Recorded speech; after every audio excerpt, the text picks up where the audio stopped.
পার্শে মাছ নিয়েছি। আজ একটা খুব সুন্দর আপনাদের রেসিপি বানিয়ে দেখাবো পার্শে মাছের। তার জন্য টমেটো পেস্ট করে নিয়েছি, দুটো মাঝারি সাইজের পেঁয়াজ আধবাটা করে নিয়েছি, কালো জিরে কাঁচা লঙ্কা নিয়েছি, একটু লাল লঙ্কার গুঁড়ো, পোস্ত নিয়েছি, কটা সাদা তিল নিয়েছি, আর কটা কালো সর্ষে নিয়েছি। মাছে লবণ হলুদ মাখিয়ে নিচ্ছি। কড়াইতে সর্ষের তেল দিয়ে দিচ্ছি। তেল গরম হয়ে গেছে, এবার মাছগুলো ভেজে নেব। মাছ আমার ভাজা হয়ে গেছে, তুলে নিচ্ছি।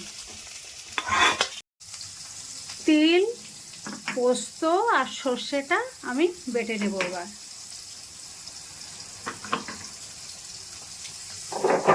মাছ ভাজার তেলের মধ্যে কালো জিরে আর 4টে কাঁচা লঙ্কা দিয়ে দিলাম। দিয়ে দিচ্ছি পেঁয়াজ বাটা। এবার টমেটো বাটাটা দিয়ে দিই, নুন, হলুদ আর লঙ্কার গুঁড়োটা দিয়ে দিচ্ছি, সামান্য জল।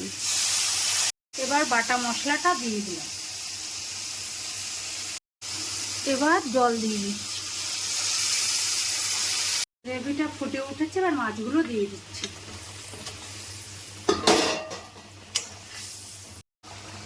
পার্শে মাছের টেস্টি ঝোল রান্না হয়ে গেল।